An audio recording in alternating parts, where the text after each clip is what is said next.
Mesa, Arizona. They still are groggy and definitely sleep-deprived after their trip to Tokyo, but the Chicago Cubs are back playing spring training games, with most of their regulars back in the starting lineup Saturday against the Colorado Rockies. I thought I was back on pace and over the jet lag, Cubs veteran reliever Ryan Brazier said, but then I woke up this morning at 4 and couldn't get back to sleep. So, I guess we're kind of in limbo now. Cubs shortstop Dansby Swanson was under the weather, and still feeling the effects of the trip, but instead of waiting a day or two, decided it would be better to get his body going again, and was in the starting lineup. "I'm just going to take some pills and keep it moving," Swanson said. "It's better to go ahead and get back into it rather than sit around and wait a couple of days." Cubs starter Justin Steele, who got rocked in his 2025 debut, giving up 5 hits, 5 earned runs and 3 homers in the Cubs' 6-3 loss to the Dodgers, was thrilled to get the news that he will have the opportunity to immediately erase the memories of that Tokyo start by being named their domestic opening day starter Thursday against the Arizona Diamondbacks at Chase Field. Follow every MLB game, latest MLB scores, stats, schedules and standings. While the Cubs lost both games to the Dodgers and returned back to Arizona completely exhausted Wednesday night, they wouldn't hesitate to do it all over again if asked. "Absolutely, great experience," Cubs manager Craig Counsell said. "I think we'd all sign up for it again. We'd have full participation in an unanimous vote." Cubs DH Seiya Suzuki and starter Shota Imanaga had a welcome party for their teammates and staff at the Kanda Myojin Shrine featuring a 400-pound tuna that players cut open, capped by a performance by Samurai Warriors. "Great dinners," Cubs outfielder Ian Happ said. "They did a great job at the stadium, trying to have enough options on guys getting what they wanted. The food there is fantastic.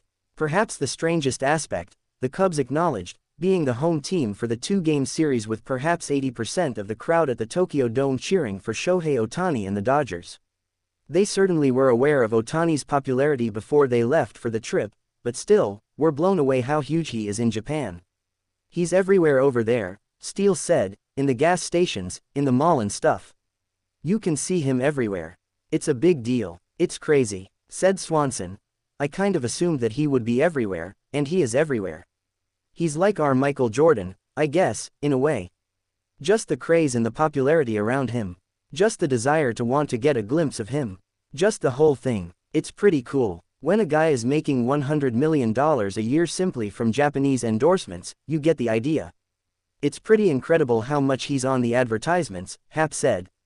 "But baseball is so big over there, I think even for us, people outside the hotel were there to get autographs and the fans, how appreciative they were. There were a couple of exhibition games where there were a couple of signs for me, which was pretty amazing." Imanaga hardly compares to Ohtani's popularity, but still, being back home, pitching 4 hitless innings in the season debut against the Dodgers, took its toll physically and definitely emotionally. The Cubs are going to provide him additional rest, and won't start him until their 3rd game of the series Saturday against the Diamondbacks, which puts him in line for the home opener April 4 at Wrigley Field. "Frankly, he's a little under the weather," Counsell said. "That trip was a lot for everybody, but for him in particular. So we're just going to give him a little extra time to recover fully." It was no different for Suzuki, and the Cubs can't imagine the emotional toll on the Dodgers' 3 Japanese players in Yoshinobu Yamamoto, Roki Sasaki and Ohtani. "I know the trip certainly was more for them than it was for everybody else," Counsell said. "You can understand there's just an added emotional component for them. I'm glad Shota acknowledged that, frankly. I mean it was just a lot." Brazier, who played for Hiroshima in Japan in 2017 when he was teammates with Suzuki, says it was emotional seeing the passion the fans showed for Suzuki and Imanaga in their homecoming. "It was so cool getting to be around them in their environment," Brazier said. "They love their baseball. I mean, we were told there were 23 million people in Japan that watched our games. That's just crazy." Now, after 2 exhibition games and 2 regular season games in Tokyo, the Cubs are looking forward to normalcy. They'll play 3 more Cactus League games at Sloan Park against the Athletics in Atlanta, move to a Phoenix hotel Tuesday night and open the season March 27. Then it's off to Sacramento for the unveiling of the Athletics' new home for the next 3 seasons.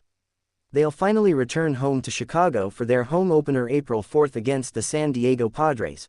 Considering they already had 4 opening day-style player introductions in Japan, they should lead the major leagues with 7 ceremonies by the 10th game of the season.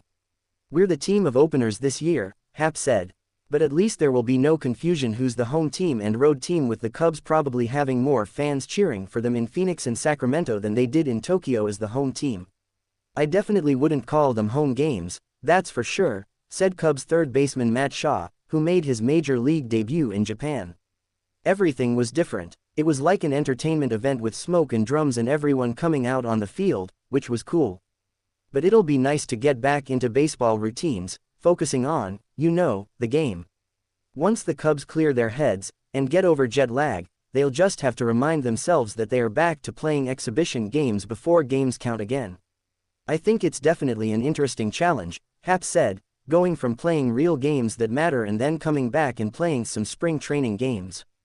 But I think for all of us, we're just getting acclimated, getting those at-bats, and feeling like we're staying in a place that's ready to go for Thursday. Normalcy has never felt so good. Follow Nightingale on